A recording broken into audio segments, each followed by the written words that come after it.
Good evening, ladies and gentlemen. I'm Dick Berkison, and tonight I'm going to take you on a journey. A journey towards two interviews. One with Dr. Richard Besser, and another with my ABC correspondent, Pierre Thomas. Let's go towards the interviews, eh? Doctor, you say you started out skeptical about the legalization of marijuana, but you say you've evolved? I'm a parent of two teenage boys. I'm a pediatrician, and I'm very concerned about the impact on the developing brain from tobacco use. And so I went into this story thinking that there's no way this should be legal. But the more I got in the story, the more I was convinced by the arguments. The comparison between alcohol and marijuana is very different. It's not rational that adults have the choice of drinking alcohol and smoking marijuana. They don't have a choice for smoking marijuana.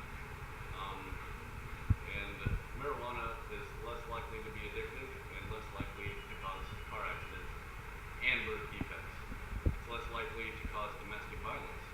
So with that in mind, people say that it's okay to drink alcohol, but it's not okay to smoke marijuana. Well, that was an interesting point by Dr. Besser. Now I'm joined by my ABC correspondent, Pierre. Nice to meet you, Pierre. Well, it's interesting. I spent some time doing some research, talking to law enforcement officials, and one of the things that they point out is that this is not your daddy's marijuana.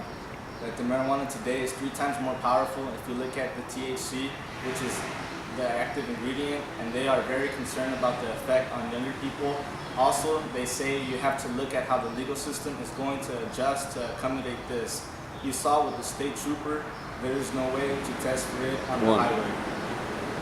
And I say to him, you better have a toy with that kitty meal. Hey, cameraman. Yeah, you. Come closer. Come closer. It's a little bit too close. Back up. Perfect. I'm John Behar, and today I'm interviewing Senator Ron Paul. Beautiful, beautiful man. Today we're going to talk about marijuana, legalization of it, and all of the above. Thanks for joining us today. Senator Ron Paul, nice to meet you. How you doing? First question. You see in the news lately a lot of controversy over Michael Phelps smoking pot. What do you think about that, and don't you think that it's detrimental to him in society since he's losing a lot of his endorsements? Oh, Phelps, the whole thing, I think it's a mess. I mean, I think we're getting carried away with the war on drugs. You know, drugs aren't the only thing that's dangerous. You know, lots of things are dangerous. You know, the question is, should we regulate danger? You know, should we assume responsibility for ourselves, or should the government take care of us? And I don't believe in the nanny state. You know, if we have regulations of laws, they should be at the state level, not the federal level. Here we are, we have spent hundreds of billions of dollars on an unsuccessful attempt on a war on drugs. You know, what about a sick person dying of cancer? They get raided, they get their meds taken. You know, that's a violation of common decency and also the Constitution. It just makes no sense. The war on drugs is a total failure, and federal war on drugs ought to be revised and, for the most part, taken out of the law.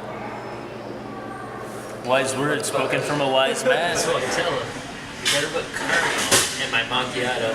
I'm gonna slap you across the face. Oh hey, how you doing? Me and Senator Ron Paul decided to switch the venue so that we can introduce our next guest, Mr. Stephen Baldwin, renowned actor and philanthropist. How you doing, Stephen? How you doing? Sit down, pop a squat.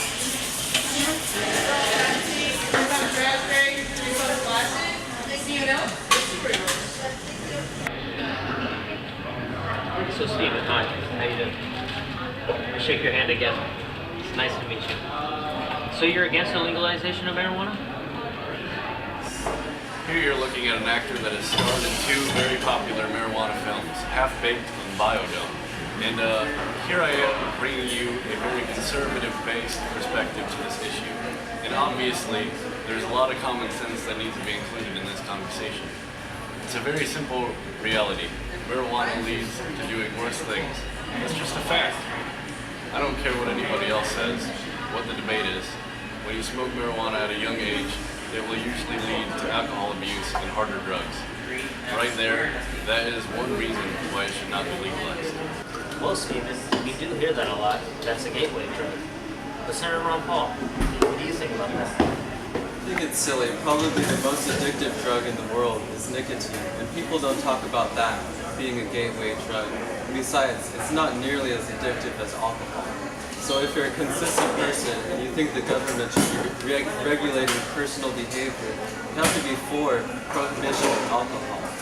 And when you look back throughout history to what happened with prohibition, it was a total disaster. And right now there's so much violence today.